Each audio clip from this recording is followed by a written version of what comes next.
I'll be honest with you, I'm a little bit jealous of Mike Pence's hairline. It's solid.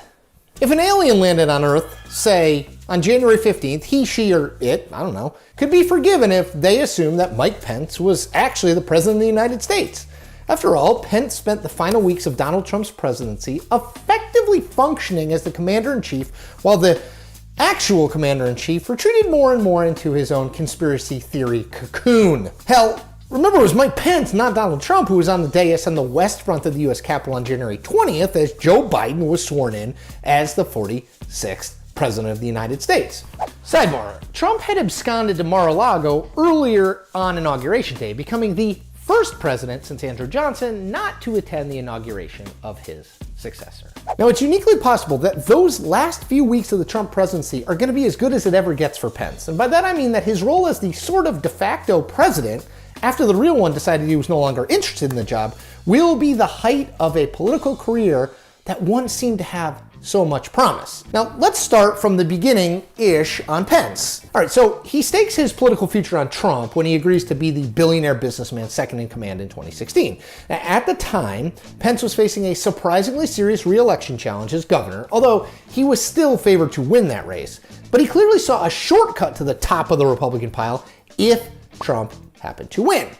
Once Trump won, Pence spent almost the entirety of his term trying to make good on defending that gamble, backing the president at every turn and oftentimes against his own past moral convictions in order to be at the front of the line to inherit the Trump coalition in 2024-2028. So when Trump seemed to equate white supremacists with counter-protesters in Charlottesville, Virginia in 2017, Pence said this, quote, "The president made it very clear in his statement this weekend that we condemn all forms of hate and violence, particularly condemn, as we did yesterday, we condemn the hate and the violence and the bigotry of organizations that showed up in Charlottesville like the KKK and white supremacists."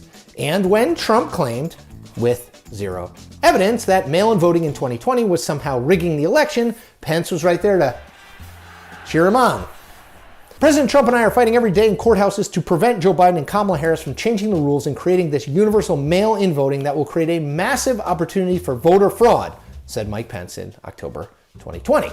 And then, just like that, it all ended because Pence refused to bend the Constitution to its breaking point, as Trump wanted him to do, in order to somehow invalidate the results of the 2020 election. Trump, because he's Trump, turned on Pence. Quote, "Mike Pence didn't have the courage to do what should have been done to protect our country and our Constitution, giving states a chance to certify a corrected set of facts, not the fraudulent or inaccurate ones which they were asked to previously certify," Trump tweeted amid the January 6th attack on the U.S. Capitol. By the way, some of the rioters in that attack were heard chanting, "Hey, Mike Pence! Hey, Mike Pence!" Quote, "The whole Mike Pence team is very much shaken up by the attempts on his life just a few weeks ago and seems like they are more head down focused on the day job than ever."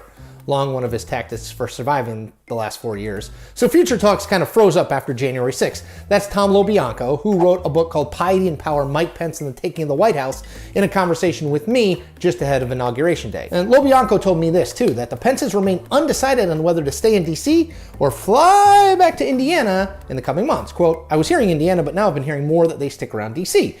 LoBianco told me. Now, the uncertainty in where they live is reflective of the broader lack of clarity surrounding Mike Pence's future. Politically speaking, Pence is a man without a country. He's far too Trumpy for those within the GOP who want a clean break from the president. And he is not Trumpy enough for the diehard adherents of the 45th president. Think of it like tennis, okay? When a rally starts, you either want to stay behind the baseline, battling it out ground stroke for ground stroke with your opponent, or at the net, point, point, point, trying to win the point quickly, right? If you get caught in between the baseline and the net, the ball is always coming right at your feet, and no one can win points from there. Trust me, I played high school tennis.